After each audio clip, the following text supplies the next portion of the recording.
이게 박 전 대통령 같은 경우 정말 주변에 사람이 최순실마저도 믿을 사람이 아니었다는 생각이 어제 들더라고요. 어떤 의미에서요?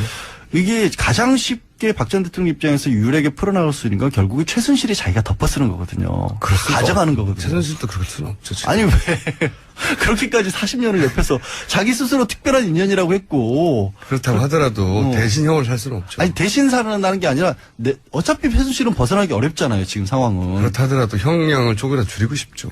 사람이니까. 내가 주도적으로 했다라고만 하면 될 거 아니야. 어차피 공범이니까. 둘 다 안 했다고 하는 거죠 지금. 그러면 답이 안 나오죠. 그럼 중형을 갈 수밖에 없잖아요. 둘 다 알잖아. 중형인 거죠 지금.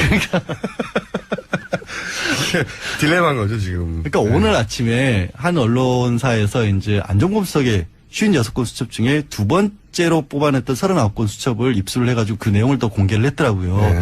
그걸 보면 안종범 수석에 얼마만큼이나 박 전 대통령이 삼성도 그렇고 정말 빙상 승마 정유라와 관련된 부분을 정말 꼼꼼하게 적어놨더라고요. 실록이에요, 실록. 그러니까 네. 그게 결국에는 이재용 부회장의 영장을 그걸로 인해서 떨어졌다는 게 명확해 보이는데 똑같은 얘기가 박 전 대통령 그대로 적용될 수밖에 없거든요. 네. 그런 상황에서 왜 이렇게까지밖에 못 막느냐? 왜 안종범 수석 같은 경우 다른 재판에서 이미 다른 변호인들이 다 입술에서 봤을 거라고요. 유영하 그렇죠. 변호사도 알 거 아니에요. 왜 내가 화를 내고 있지? 그건 모르겠습니다. 이렇게 변호인으로서, 그러니까 소위 변호사로서 전문가적인 관점에서 봤을 때 너무 답답한 피의자인 거죠, 지금. 그렇죠. 네. 그래서 돌파구가 뭐 있을까? 지금까지는 제가 보기에는 없어요. 이렇게 해가지고는 어떻게 합니까? 그냥 제가 보기에는 검찰이 너무너무 유리한 상황이에요. 검찰이 기소한다고 반드시 죄가 되는 건 아니란 말이죠. 그렇죠. 다퉈야 되는데 이렇게 전면 부인하면 사법부에서 검찰이 기소한 것에 대한 친밀성을 더욱 확고하게 만들어준단 말이죠. 이게. 다른 걸로 다투는 게 없으니까. 그러니까 네. 반대 증거가 나오는 것도 아니고 반대 법리가 나오는 것도 아니고. 주장밖에 없잖아요, 주장. 최순실이 나오는 게 그거죠. 서로 이제 공모를 했다라고 하는데 우리가 짰다는 증거를 대봐라. 이런 식으로 나오고 있거든요. 그래서 네. 재판에서 박근혜 전 대통령도 증인으로 불러달라. 이런 얘기를 하고 있는데 그 짰다라는 게 누가 서로 나와서 안 짰다고 말하는 걸. 그러니까. 그게 증거가 되나요? 그게 말이 안 되는 얘기인데 그런 거밖에 안 나오고 있다는 거예요. 너무 답답해요. 그러니까 상황 인식을 못 하고 있다는 거고. 네. 아니 근데 이렇게 말을 다 하는 분이 책을 왜 써요? 나 진짜. 하루 종일 온종일 여기저기 방송 나가서 하고 싶은 말 다 하고 하는 사람이 어떻게 책을 쓸 게 남았나요 아직도? 작가로서의 활동 영역은 그렇게 달라요. 말하고 싶은 게 많아요? 영역이 다르다고요. 이번 책은 어떤 영역입니까? 아니, 책 대상이. 아니 제목 말고. 제목 말고 네. 동화책이에요. 동화책. 동화책? 동화 작가예요. 정신세계에는 맞겠군요. 본인의 정신세계에는. 아니, 동화책을. 순수하니까. 거의 이제. 어른이 있는 동화책입니까? 아니면 진짜 어린이를. 진짜 어린이를 대상으로 하는. 어린이들을 위해서. 그러니까 어린이의 눈높이에 맞춰서 어린이가 이런 걸 좋아하지 않을까 하는 동화를 쓴 거예요? 그렇죠. 절대 안 팔리겠네요. 왜 또? 종편에서 이렇게 험악한 얘기를 하는 분이 애들한테 동화를 써가지고 어떻게 잘 팔립니까, 그게? 제가 마음이 순수하다는 걸 아직도 말도 못 안 되는 느끼세요. 책이네요. 근데 하려던 얘기가 있었는데 지금 이게 정말 황당한 얘기긴 한데 박 전 대통령의 그런 상황을 깰 수 있는 실현 가능성은 없지만 한 가지 방법이 돌파구가 하나 있어요? 돌파가 네. 유일한 게 있어요. 뭡니까? 사실 독방에서 합방을 시켜야 돼요. 다른 사람들. 현실 세계로 현실 내려와라. 세계로 들어와야 돼요. 네. 그러니까 그 안에 있으면서 7명하고 있고 그렇게 되면 혼자만의 가둬져 있는 세계 있잖아요. 여태 뭐 그 주변 사람들에게도 진면목을 안 보이고 정말 가까운 인간적으로 탁 터놓고 자연인 대 자연인으로 이런 일이 벌어졌다고 말해줄 사람이 지금까지 단 한 명도 없는 것 같아요. 없죠. 네. 그러니까 그거를 깨지는 기회를 본인은 고통스러울지 모르지만 네. 그 방법만이 저는 사실 유일한 방법이고 인간적인 면에 있어서 가능성이 약 3% 정도 봅니다. 그렇다 하더라도 그렇게 될 가능성은. 그래도 그거밖에 없어 보여요. 그러니까 이게 뭐 지금 재판을 받는 과정이어서건 아니면 앞으로 형벌을 만약에 유죄를 받는다라고 하면 형벌을 받는 과정에서건 인간으로서 제대로 본인의 어떤 문제를 깨달을 수 있는 유일한 기회는 그나마 다른 사람들과 섞여 있으면서 생활하는 방법밖에 없을 것이다. 근데 그게 하필 굉장히 특성 공간인데 그게 되겠어요? 그게 좀 일상 공간도 어렵죠. 아니고. 아니 일상 공간이 아니니까 오히려 될 수도 있다고 봐요. 저는 지난번에 그 땅콩 회항 사건 때 네. 그 사람은 같이 있었잖아요. 네. 같이 있었으면서 생각보다 많은 걸 깨달았다. 얼마만큼이나 될지는 모르겠지만 뭐 그럴 수 있다고 그럴 봅니다. 수 있다라고 봐요. 근데 저는. 그 경우보다 더 극단적인 경우잖아요.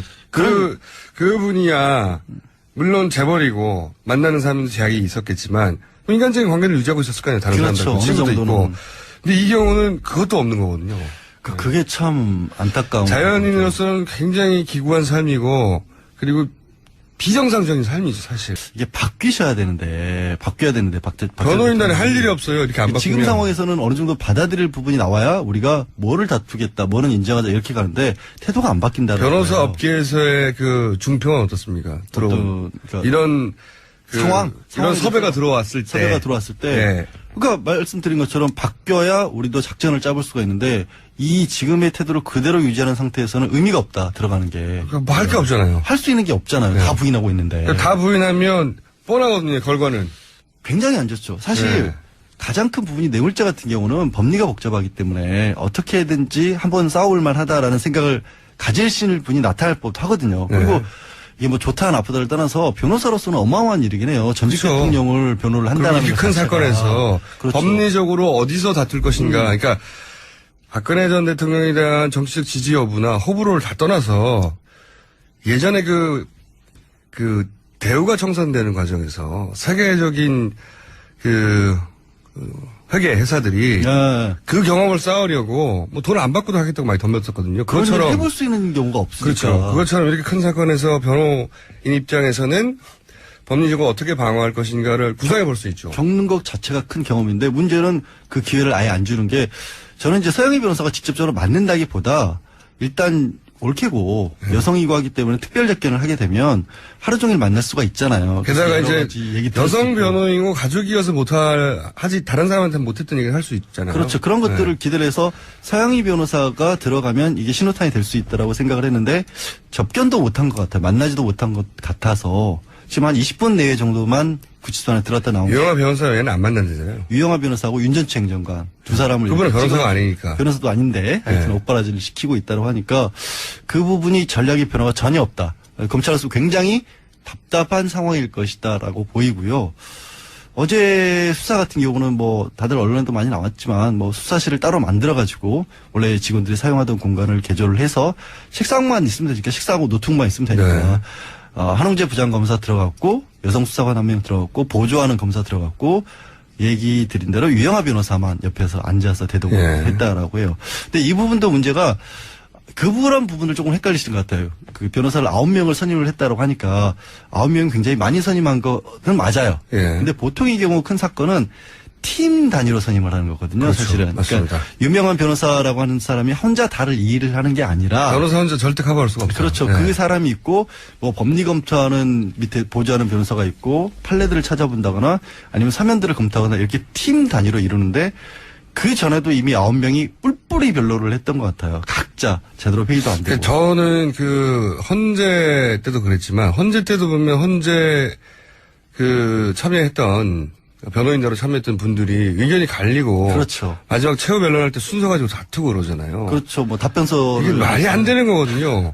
변호인단과 함께 일해본 적이 있는 피의자라면 이 사람이요. 예. 전문 피의자로서 제가 지난 몇 년간 6년 가까이 이게 얼마나 중요한 일인지 그러니까요. 알고 6년 있잖아요. 7년 가까이 피의자를 계속 이명박 대통령 박근혜 대통령 하에서 해본 저로서는 도저히 말이 안 되는 상황이다. 한 사람이 진두지휘를 하는 분이 딱 있고 그 밑에서 눈에 보이지 않지만 선임이 대선임과 있고 움직이는 그런 경우죠. 선임이 있고 변호인단이 어떤 사안을 놓고 왜냐하면 변호인들마다 이런 각도에서 이걸 변호해야 된다. 다 의견이 다르니까요. 그렇죠. 그래서 일종의 집단지성을 이루어야 하는 게 큰 사건에서의 기본인데 그 기본이 안 돼 있다. 그러면서 역할을 분담하죠. 자, 좋다 그러면 선임이 당신은 이쪽 맞고 너는 이쪽 맞고 그러면서 쭉 갈라서 그럼 일사불란해야 되고 의견이 통일되고 한 방향으로 변호하지 않으면 안 되거든요. 당연하죠. 너무 당연한 건데 너무너무 그 당연한 건데 부분이 이루어지지 않고 있다. 그래서 결국에는 부인하는 쪽만 나오고 있기 때문에 이제는 사실 검찰이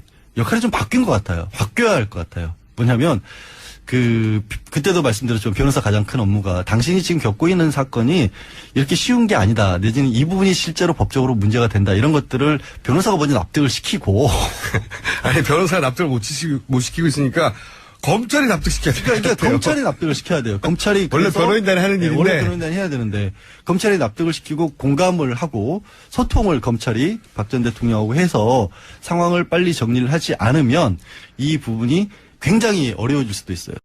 이게 박 전 대통령 같은 경우 정말 주변에 사람이 최순실마저도 믿을 사람이 아니었다는 생각이 어제 들더라고요. 어떤 의미에서요?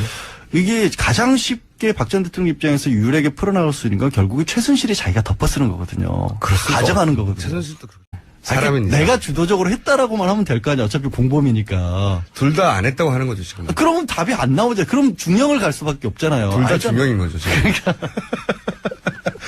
이게 딜레마인 거죠, 지금. 그러니까 오늘 아침에 한 언론사에서 이제 안종범 수석의 56건 수첩 중에 두 번째로 뽑아냈던 39건 수첩을 입수를 해가지고 그 내용을 또 공개를 했더라고요. 네. 그걸 보면 안종범 수석에 얼마만큼이나 박 전 대통령이 삼성도 그렇고 정말 빙상승마 전문가적인 관점에서 봤을 때 너무 답답한 피의자인 거죠, 지금. 그렇죠. 예.